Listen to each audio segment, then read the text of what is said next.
Good morning and welcome to a new vlog. আজকে ভ্লগটা একটু অন্যরকম, কারণ আজকে সকাল সকাল উপোস করে আমাদের কমপ্লেক্সেই আরেকজনের বাড়িতে নেমন্তন্ন রয়েছে গৃহপ্রবেশের, সেইখানে চলে গেছি। তো তারপর পুজো হয়ে যাওয়ার পরেই একটু ভিডিও করেছিলাম, কারণ পুজোর সময় একটু হেল্প করার ব্যাপার ছিল, কিছু কিছু কাজ করে দিয়েছিলাম সবার হাতে হাতে। আর এখন একটুখানি প্রসাদ বিতরণের ব্যাপার চলছিল, সেই সময়টায় আমি ছোট্ট করে তোমাদের সাথে একটু শেয়ার করলাম। আর তারপর আমরা প্রচুর গল্প করেছি ফ্ল্যাটে সবাই মিলে বসে, মানে প্রচুর আড্ডা হয়েছে, ছবি তোলা হয়েছে, সবার সাথে সবার আলাপ করা হয়েছে, যেটা সব থেকে বেশি জরুরি গৃহপ্রবেশে।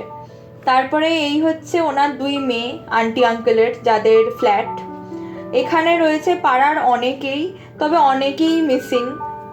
আর ইনি হচ্ছেন আমাদের পাড়ার সব থেকে বয়োজ্যেষ্ঠ জেঠিমা।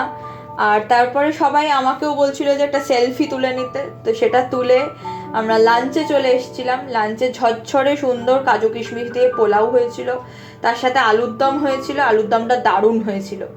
আর তার সাথে হয়েছিল ফুলকপির ডালনা, এটাও খুব ভালো খেতে হয়েছিল। আর পনিরের একটা গ্রেভি দেওয়ার তরকারিও হয়েছিল, এটা বেশ ভালো হয়েছিল। তার সাথে হয়েছিল চাটনি, পাঁপড়, রসগোল্লা, সন্দেশ এবং আইসক্রিম। তো রসগোল্লা সন্দেশটা আর খাইনি, তাই ওটা ছবিও তোলা হয়নি।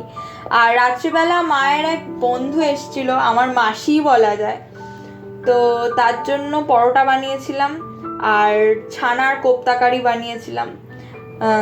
তো সেটাই আমরাও, মানে সেটাই আমাদের ডিনার ছিল, আমরাও রাত্রিবেলা ওইটাই খেয়েছিলাম। তো ভালো করে একটুখানি পরোটাগুলো এখন ভেজে নিচ্ছি। আর তরকারিটা বানিয়েছিলাম দুপুরবেলায়, তো ওটাকেও গরম করে দিয়ে দেবো। সো দ্যাটস ইট, আজকের মতন এইটুকুই। Tata, see you in a next blog.